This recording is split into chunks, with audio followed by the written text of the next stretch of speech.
Jess, do you love that jack? Do you love it a lot, do you? Where's your bally? Is your bally in that jack, is it? Oh, okay, you dropped the bally in the jack. Hello guys, this is the same mug as you always see me with, and it does get washed from time to time, about once a week. You know, like with our coffee mugs. Anyway, back with another video for you now, still on the engine block. Since I made the last video, I've revisited and done everything over again, and I have actually decided that I think probably the king bearings are the better ones. The pattern is sort of more elongated than the older bearings. If you can imagine, the band you're looking for, the wider it is, the smaller the clearance. Obviously, the more the material's been squashed.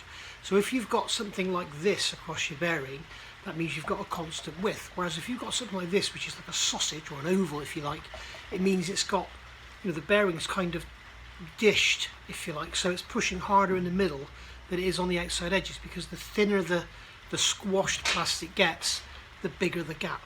So the king bearings have more kind of this shape than the worn out bearings, which have this kind of shape. Now that could be because they've had all the oil flowing over them and it's, you know, sort of taken them down or whatever. It could be, you know, a combination of a tiny bit of wear in the crank. You know, we're talking microns here.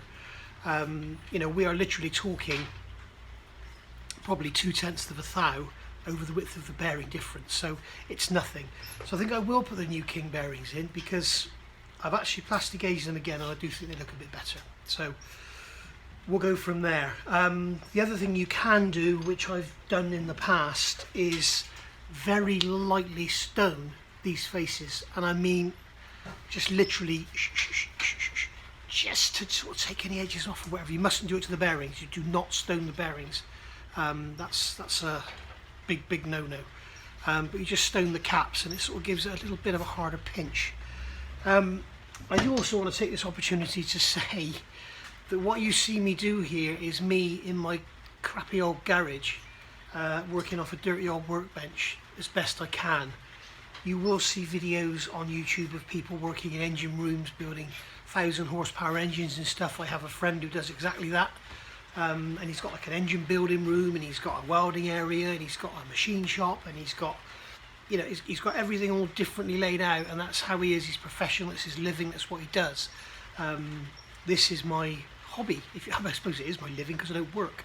But basically, yeah, what I'm doing here is the home guy working from the garage, doing the best job I can, and trying to help people do the same thing. So, you know, you're not going to go out and spend thousands of pounds on measuring equipment to build one engine. That's just crazy. And I have heard of some people, they have all that measuring equipment and then they plastic gauge anyway just to make sure. It's like, what's the point of having all the equipment? So yeah, that's what I'm doing. Like, you'll see me use a scabby old clock to clock the crankshaft. You'll see me using some really strange methods. You know, like clocking the crank in the block is not the correct thing to do. It should be done on a stand from the centres, and then you would, you know, log the run out in each bearing from the centre of the crank. I don't have that luxury. I have a lathe, but the lathe bed isn't long enough to put the crank in. So there we go. It is what it is. But what I do is I clock all the bearings, which I'll show you in a minute, and then you can see which ones are actually running out. I have seen people do this. As I say, they put the two end caps on and then they clock the middle, and that's not showing you anything, because you might be bending the crank straight. We're only talking a couple of thou here, even a thou. So you can imagine, if you've got a thou run out in this crank and you've got a 1,500 clearance, then it's going to be binding as it goes round. So you have to be, you know, it's just common sense to me. I have seen people build engines and they've just bolted the bearings in, spun the crank, and it feels good. You know, that's it, job done. They could have 5 thou clearance in their bearings for all they know. It's, you know, it's not beyond the realms of man. So I believe in just check, double check, check again, and then check a third time, and then take it all apart, clean it, and bolt it together. So let's get over to the engine and I'll show you what I'm doing with this clock in the crankshaft, and then we're going to look at how I'm going to do the com rods. I won't bore you with all the plastic gauge stuff on all them, probably do one, and then we'll go from there. Okay, so I've got the engine sat here got the crank, sorry, sat in the engine block on the upper bearing halves, and put a very slight amount of oil in there. And as you can see, you can turn the crank and everything's smooth. So as I said to you earlier, what I've seen people do in the past is put the end caps on and then clock the centre bearing, and that's the run out. Trouble is, if the crank is, say, W shaped, so if it's true, but running out here and running out here, you won't see it. So you'll think your crank is absolutely fine. It could be bent to buggery. One of the last engines I built had actually been waterlocked and bent the rods and smashed all the piston rings down the pistons, yet the crank was absolutely fine. I was expecting to find some funnies. So that was where I came up with this plan about how to clock a crank in the block. So this is just my crappy old clock that I use on the lathe. I have got better clocks, but there's no point for this because what we're looking for is run out. We're not looking for total indicated run out. You know, if I've got 6 thou run out, then I'm going to be causing a problem. But I've probably got something like 1 thou most, which is, you know, what you commonly see now. I doubt very much you can see this clock. But I'm clocking on here, and I can see that this clock is moving by about 1/2 thou. Okay, and my high spot is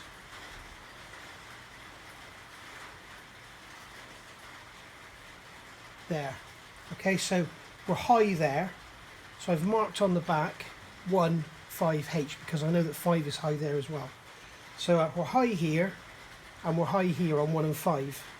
Now I can just tell you rather than show you, if I clock 2 and 4, they're negligible. There is a very slight amount of movement, but it's negligible. So basically this crank is sitting on 2 and 4, okay, and it's bent. But the total indicated reading is no more than 1 thou over all the bearings.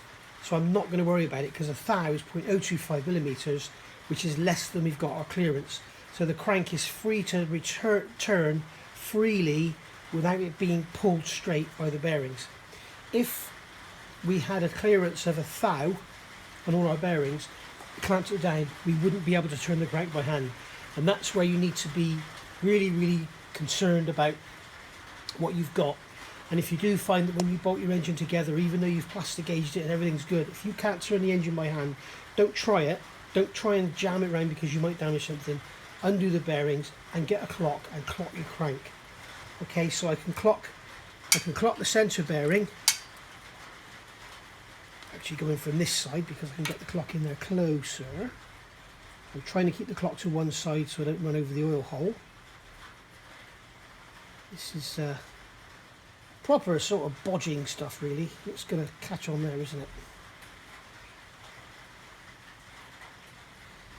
But it's just to show you that you can actually do this at home without all the fancy equipment. Now I can see here I've got just over 1 thou, just over 1 thou and 2/10 run out, okay, and the high spot, hang on, that is high, yeah. High spot is there. I've got it marked on here, 3H, 3 high, which is opposite the other. So I now know that my crank is bent. I've got 1 thou total indicated here, 1 thou total indicated here, or just under, and just under 1 thou total indicated here. So I know that my crank is bent by a maximum 2 thou, okay, over its length. I'm not going to worry about it. It's just inside our bearing clearance. So, you know, it's going to be absolutely fine. When we bolt everything down, it's going to spin. It's going to be absolutely fine. If it doesn't spin, then we got a cause for concern and we have to look at, I don't know, remedial action or whatever. But I don't think there'll be a problem. So what we're going to do now is look at getting our con rods gapped and everything. Now, let's put the clock to one side. Let's get the clock out of the way. What you would normally do now is have your pistons with your rings and everything, and you would slide them up in, and then you would clamp everything down and check all your clearances and stuff, and then go on and build the engine. This is what's called a dry build, if you like. So what I'm going to do now, I've got the pistons on the rods because I haven't taken the rods off the pistons. I don't want to disturb the C-clips that hold the rods in, hold the pins in. So I've got the pistons on the rods with no piston rings, so it's going to be easy to slide the pistons in grab it from the top, put a couple of bolts in, and then do our plastic gauge measuring. So that's what I'm going to do, and I'll probably assemble it with it this way up, and then we'll do all the work with it on its side, I guess. So let's see how we get on. So let me go and get a piston. I'll get number 1, and we'll do number 1. We'll plastic gauge it. We'll compare the old and the new bearings, and then we'll go from there, and I'll do the rest off camera. So see you in a second. Okay, so I've got my here's my piston and the rod. As you can see on the end of here, the newer guys amongst you not so experienced with engines, you can see on, it's actually easier to show on the cap, you can see that the finish on the end is awful. Come on camera, bloody focus, Jesus, come on. Okay, you can see that the finish is awful, and what these are called is cracked rods, and what they do, they machine the rod complete in one piece. Okay, so it's machined in one piece like this.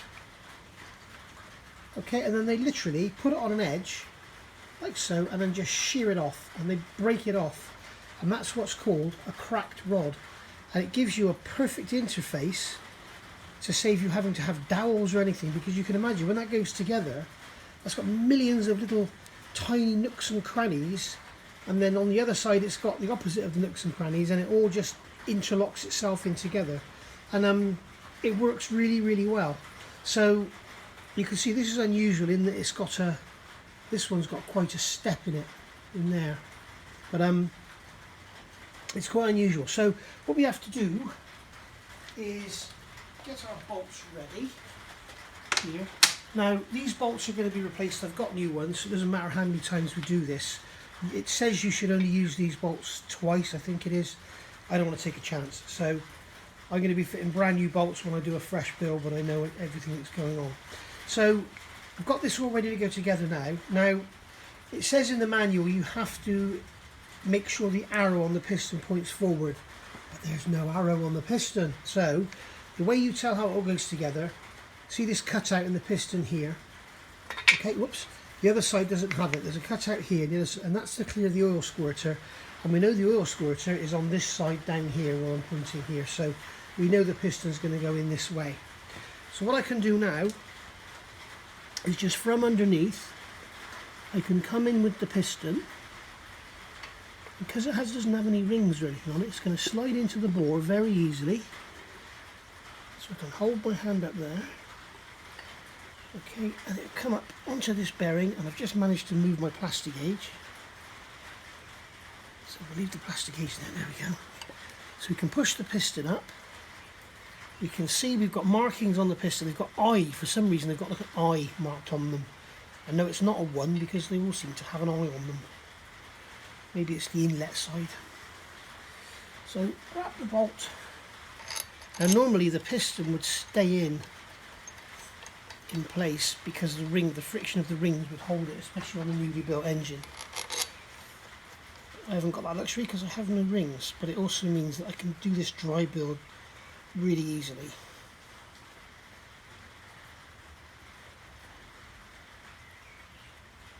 Okay, so we can just nip those down finger tight.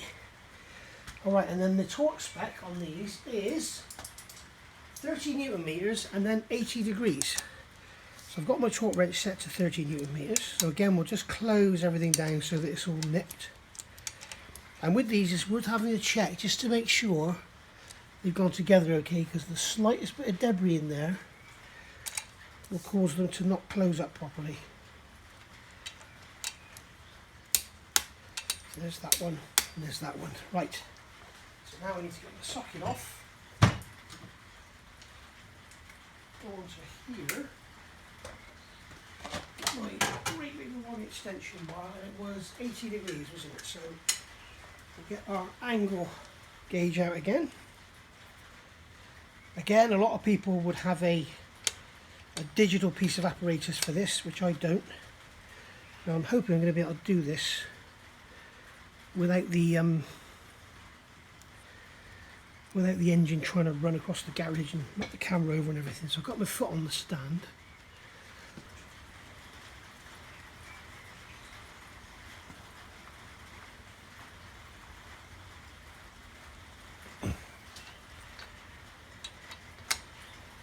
Having some problems here, guys, I tell you. Gauge just wants to keep bloody turning.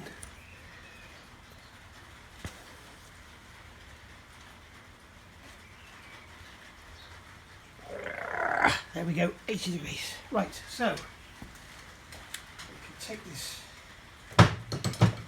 angle gauge off, and I think we'll have to have a look at that because it's obviously got something in it. It's started to bind up. So we can undo these. I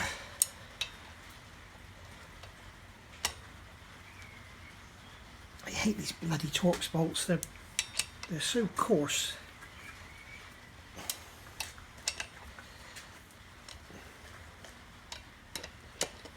Right.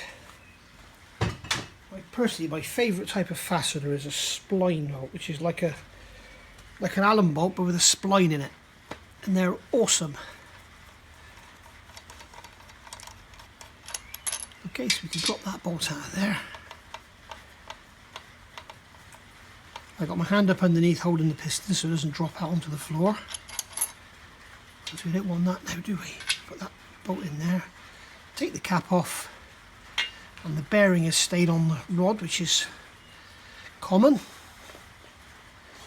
So now I can lower the piston down,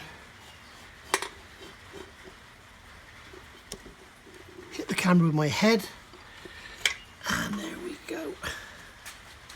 That's our piston out, number one. We'll get that cap out of the way so we don't knock it onto the floor. We can pull this bearing out. And we can see we've got a very wide area there, and what we've got here is in metric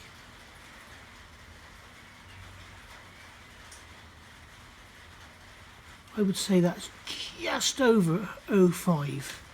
What was the recommended clearance? 0.34 to 0.1 on the rods.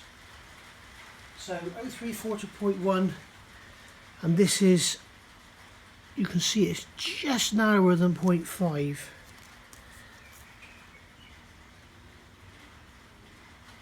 Yeah, it's like 2 thou. There's no way it's 2.5 thou. I mean, here's our spec. We've got 4 thou here, which is, well, I'll show you on the metric side. This is 0.1, this one here, by my thumb, and we can see this, if you can see, I don't know. I'll get the camera over. Okay, this is better for you. So you can see on here, this is our top limit here, okay? Again, like 0.1, that's our top limit, so you can see it's quite a narrow gap. And 0.38 here, that's the bottom, it's actually 0.34. So we've got that whole range there it can be within. So 0.38, you can see it's narrower than that.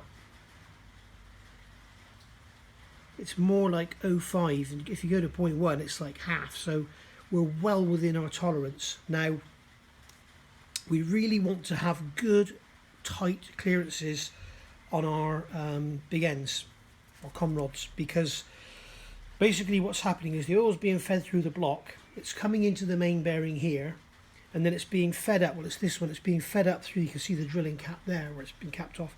So as the oil's being fed into this main bearing and then through the crank into this big end. If we had loads of clearance in here, the oil would just flood in and flood out, thereby giving you less backup oil, less pressure backup on that main. So if we can keep these clearances nice and tight, that almost forms like a non-release valve, if you like, a sort of slipper valve that will allow the oil to just weep past, but it won't allow it to loads of pressure to fall out. So the pressure basically is coming from your oil pump, feeding all your galleries in your block, coming up into the crank here, and then feeding up into your big ends. And the big ends are the end of the line. Now, some rods, I haven't seen it much these days, but they have a hole here, and they will actually feed oil through the rod, or they'll sometimes have a hole here, and they'll spray oil up through the rod, up to the piston to lubricate the gudgeon pin. Now, this has no direct oil feed for the gudgeon pin whatsoever, so what it relies on are the oil squirter jets spraying oil up into the piston and it running down onto that bearing. So there we go. So I'm really happy with that clearance, but what we will do, just for you guys, we'll see what it's like with the new king bearing. So let me get myself kitted out with the king bearing. I'll do the same, I'll bolt it together, then I'll unbolt it, and I'll come back and show you the patterns like with the king bearing. Okay then guys, it's back to school time. So these are the king bearings that I've got for the conrods. These are the conrod bearings. And there's the number there. Okay, CR4370XA. Okay, so, and these are the standard. Now, first thing I noticed when I got these out of the packet, first is there's no installation instructions, there's nothing in there at all, there's no spec sheet, no nothing. So that's great. But you'll notice the bearings are different. You can see these here have a kind of steel look to them, and these here look like an aluminium coating. So I started looking closely at the numbers, and I'm not sure if the camera's going to focus on this. I've got to try and do this without dropping them. The bearings, I mean, not the trousers. This bloody camera will focus. You can see that the one on the right is C4370U, and the other one is C4370L. So thinking upper and lower maybe. And then you can see we've got an SI on that one, and an SX on that one. And underneath we've got E72 standard, whatever that is. So kind of looking at this, and I thought, well, I'll go and have a look at the King website. And it's actually very, very good in its explanations. And although I couldn't find anywhere it actually specifically tells you that the U and L is the upper and lower, they do actually specify they have different materials for their upper and lower conrod bearings. So we need to fit these so that the one on the right goes actually into the conrod on the piston side, and the one on the left, which is the lower, will go into the actual bearing cap. The S1 or SI and the SX is the material, and from what we can see here, the SX is the upper, and it is a harder material than the lower. So the bottom one's just sort of along for the ride. All that's really doing is when the piston gets to the top of its stroke and it wants to come out through the head, that's the one that's kind of stopping it doing that. It's the upper one that's taking all the compression load.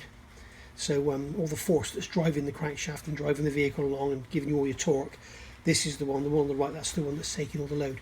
So that's just a little interval there and a little back to school session for you. So you like to say that you learn something every day. I've learned something today, because when you actually look at the Ford bearings, the ones that have come out, they look identical. Obviously this one with the plastic gauge on is from the cap, and the one with the number 1 on is from the rod.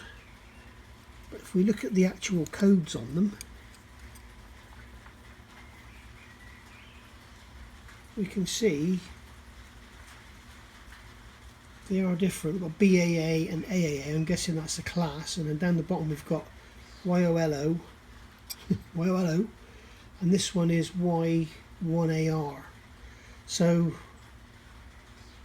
there's nothing really that says upper and lower, so be careful if you are stripping your engine, be careful not to get these mixed up, because even though they do look slightly different actually, don't they? But we shall see. So we'll get these King bearings in. This is the only wear I've seen on these bearings, and you can see here there's along the edge there's a shiny area down both sides. So that's my only concern with these rod bearings that were originally in the engine. So I'm going to get these King bearings in, we'll have a look at the clearance and see how we go from there. Okay, so there we are. This is with the King bearings. As you can see, got the bearing there in the shell, and that is the upper bearing. And what we can see here when we look at we can see the pattern, and again, as I was talking before, we've got this lovely sort of straight, mainly straight area, but I think the actual the old bearings were similar. Again, you've got this is the old bearing that was in there, and you've got that sort of very, very straight. It does start to narrow off quite considerably here, which is showing that the bearing has some wear, sort of, you know, wearing out that way. But this one is sort of pretty constant. The piece of plastic gauge on this one was slightly shorter, so I would expect to see that hanging off the end there. But as we can see, we've still got the tooth out of clearance. So I think what I'm going to do here, I think I may well go with the King bearings in the mains and the big ends, excuse me, because basically they're brand new bearings, and they are, I know they are renowned for being very good. They are used throughout the world on some very, very high performance engines with extremely high loads and everything. And the thing is, being they're brand new, they're not going to have any run in them or anything. You know, the ones that are in there have done 16,000 miles, they're 10 years old. They do look very nice. As you can see on this one, this is one of the old bearings. You can see we've got wear here in the outer edges, and on this one you can see we've got a polished area sort of around the middle, which means, I don't know if it's been touching or what, I don't know, but yeah. So I think, I mean, I'll pass the gauge the rest and see how we go, but I do very much like the very flat finish of these King bearings, and I also think, I thought they were slightly wider. Yes, they are. You can see this is the original upper bearing from the cap. This is the forward bearing, and this is the King bearing in the cap, and you can see it is actually a good sort of 2-3 millimeters wider. So that's a good thing, as long as the crank has got a fillet in it, and it has. So the crank has got a fillet radius, so we're all good. The other thing we need to check now, if I just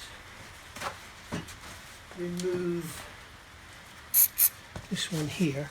Now, the biggest problem with the Land Rover manual for this bloody thing is there are no specs. So that manual really is not very user friendly at all. The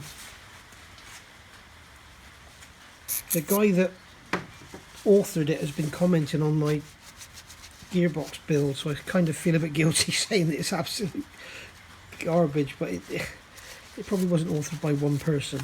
But yeah, it's a shame that the manual gives you no help really. I mean, there's torque read, there's torque missing, there's all sorts of, the manual's all over the place. This paper towel is absolute crap. I see a lot of people using paper towel in their workshop, and I don't know how they get away with it, because every time I use it I end up with those bloody bits everywhere. But I suppose a little bit of paper in the oil way ain't going to hurt, whereas a piece of nylon or something would cause devastation to a seal, for example.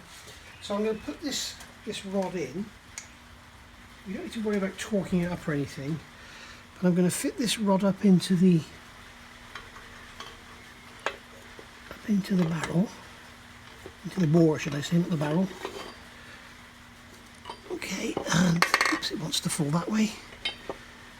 So I'm going to go up here, hold that there, I've left the bearing cap over there on the bench, and we need to make sure we get this the right way round.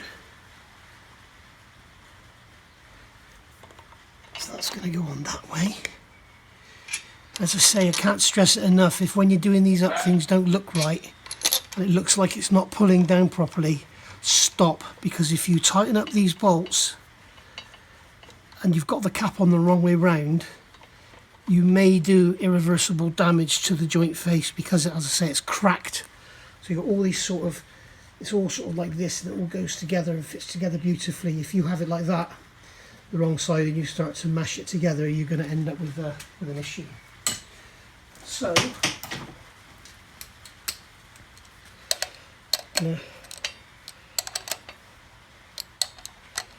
just pull these down,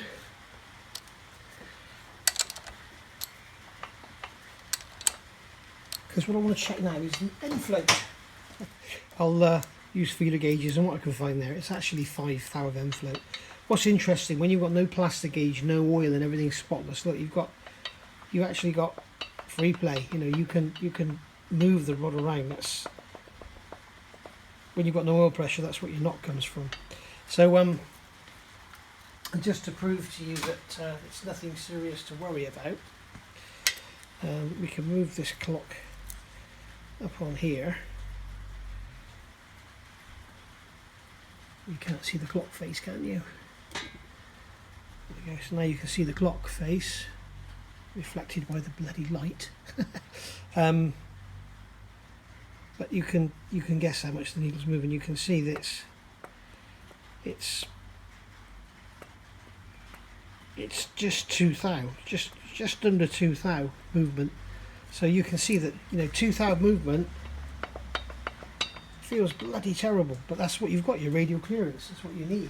So you could have 4 thou in there, which means it would be rattling around like a good old thing. But happy with that. So I'm going to get the others checked now, and then I'll be back with more either later in this video or tomorrow. We shall see. But either way, I'll come back and say goodbye, or I'll show you some more stuff. Okay then guys, so as you can hear, it's 7:15 now in the evening, and the rain is still going out. Absolutely fed up with this pissing weather. You know, since I got that chassis back together in one piece, it's rained every day. Every single day. What a crap. Right, so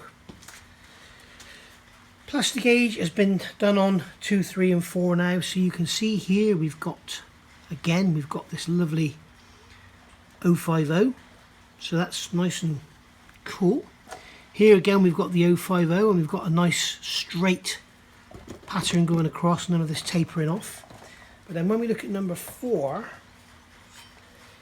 slightly worse situation. Let's just get it so you can see it, so you're not looking at the reflection of the light. On this end it's kind of just over the 05. When I say just over, I mean it's slightly narrower, which means it's slightly over the 05. So it's probably sort of 053 or something, the clearance, which is fine. You know, you've got up to 0.1 according to the manual, which seems huge. And then here we've got, you know, it's kind of 063. So it's got a bit of a taper on this one. So whether that's the com rod, the bearing itself, or the actual crank, I don't know, but it's such a small variation. I'm not going to worry about it too much. As I say, it's well within tolerance, so I think we're good to go with that.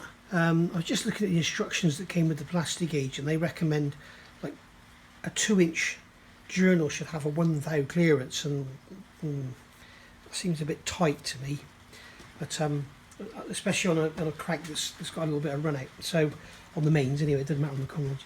So there we go guys, so we'll call that a day for this video. What I've got to do now is get all this taken apart and give it all a really thorough clean with some brake clean, blow it all out, make sure everything is spotless. I may wait for the new bolts to come to assemble it, because the weather's crap anyway. I don't really want it sat around out here in the damp, just because the thing is, if you're going to get it all nice and clean, it's going to rust. So, and if you cover it in oil, any dust or crap that's in the atmosphere will stick to it. So, you know, you sort of, I need an engine building room. I need to convert my house into an engine factory. So anyway, so there we go. So you can see I've done all those. Just got number 3 in there holding it down, and you can see that even just with that one in there, you kind of get this. There's that tight spot there. So you know, it's the run out in the crank. Not going to worry about it. It's going to be absolutely fine once it's all oiled up and everything. So thanks for watching guys, and I will see you very soon. Oh, just one more thing while I think of it, I should have mentioned this earlier. Somebody asked me in part 1 of this engine build, why do you have torque and angle? Okay, so I'm going to try and show you. When you look at this bolt here, you can see it's got quite a large head, so there's a lot of surface area around there, a lot of surface area around here that's in contact with the cap when you bolt it in. So this is number 1. Okay, so when I bolt this in, you've got all that friction there. Okay, and you've also got, as you can see, quite a lot of thread in here. So again, you've got all that surface area there. Now what happens, if you've built engines before, you'll know what I mean. When you go into torques, it almost feels like when you pull the torque wrench, some bolts just go straight to it, some bolts kind of fight you and they sort of stick on the way, and what that is, it's the friction of the thread or the friction of the underhead on there that's giving you the problem. So the way to overcome that is to go an angle. So what they do is they give you, as you know, I always settle it down first, so I go kind of just pinch to make sure everything's down. Then you go to the first torque, That's to get everything settled. Then you go to the second torque, and that's to pull everything down, and then you'll have an angle. And sometimes you'll have, like with cylinder heads, you'll have 3 angles. And the reason you go angles is because if, say, this bolt here has more friction under its head than this one, if I went from here to here 90 degrees, and then that one 90 degrees, they would both be pulled down the same. But if I was going to a torque of, say, 100 pounds-feet, because of the friction, this one might only go to here, and this one might go all the way around to here. So you'd have uneven pressure on that bearing. So having the angle setting, you can actually guarantee you're getting the same amount of pull, because these bolts actually stretch. But you can tell the stretch bolts because they're generally threaded all the way up, and you get the stretch, and you can kind of feel it.